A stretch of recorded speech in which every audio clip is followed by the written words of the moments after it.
আসসালামু আলাইকুম viewers, London মালা বয়েসের পক্ষ থেকে আবারও স্বাগত জানাচ্ছি। এখনকার যে সংবাদটি সেটি হচ্ছে ব্রিটিশ তরুণদের নিয়ে।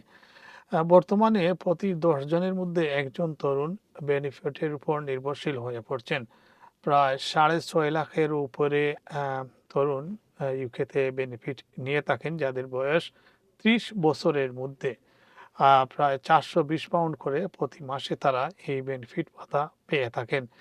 আর বর্তমানে প্রায় প্রতিদিন ১,০০০ করে তরুণ এই বেনিফিটের জন্য ক্লেম করছেন। বিশেষ করে ইউনিভার্সাল ক্রেডিটের উপর এক জরিপে ব্রিটেনের ১০টি কাউন্সিল বাছাই করা হয়েছে, যেখানে সবচেয়ে বেশি তরুণরা, অর্থাৎ ৩০ বছরের বয়সের নিচের তরুণরা এই বেনিফিট সুবিধা নিয়ে থাকেন। তাদের মানসিক স্বাস্থ্য এবং কর্মহীনতার কারণেই এটি হচ্ছে বলে থিঙ্ক ট্যাঙ্ক একটি গবেষণা করে এটি বের করেছে। তবে যে ১০টি কাউন্সিলের নাম এখানে উঠে এসেছে, তার মধ্যে ইস্ট লন্ডন বা বাংলাদেশে অধ্যুষিত বা ইমিগ্রেন্ট অধ্যুষিত কোনো বাড়ার নাম নেই। সো নিউজে যেটি এসেছে সেখানে বলা হয়েছে বর্তমানে প্রায় ৬,৬২,০০০ তরুণ ইউনিভার্সাল ক্রেডিট ভাতা পাচ্ছেন, যারা মাসে সর্বোচ্চ ৪২০ পাউন্ড পর্যন্ত পেয়ে থাকেন।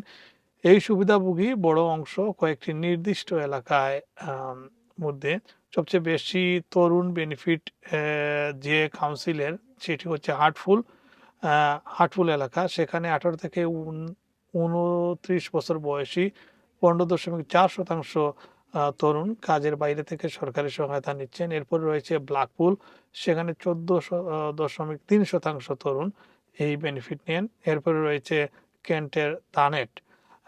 তালিকায় আরও রয়েছে Redcar and Cleveland, North East Lincolnshire, Rotherham, West Dunbartonshire, North Ayrshire, Great Yarmouth এবং নজলি।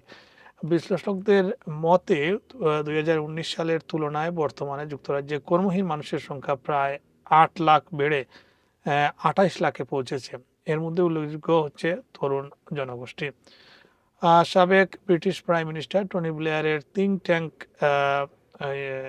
গবেষণা প্রতিষ্ঠান টনি ব্লেয়ার ইনস্টিটিউট সতর্ক করে বলছে যে মানসিক স্বাস্থ্যজনিত দাবি, বিশেষ করে উদ্বেগ ও বিষণ্ণতার কারণে ভাতা নির্ভরতা দ্রুত বাড়ছে। প্রতিষ্ঠানটি তথ্য অনুযায়ী প্রতিদিন প্রায় ১,০০০ কম মানুষ নতুন করে বেনিফিটের জন্য তালিকাভুক্ত হচ্ছেন।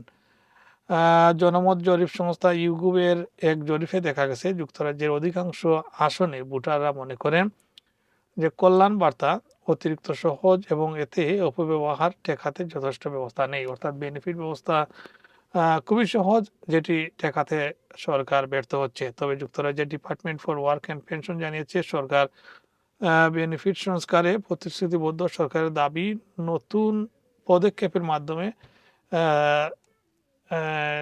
এই বছরের শেষ নাগাদ প্রায় ২ বিলিয়ন পাউন্ড সাশ্রয় হবে এবং তরুণদের কর্মসংস্থানের সহায়তার জন্য ২.৫ বিলিয়ন পাউন্ড বিনিয়োগ করা হচ্ছে। ধন্যবাদ সবাইকে। আবারও লন্ডন বাংলা ভয়েস দেখার জন্য।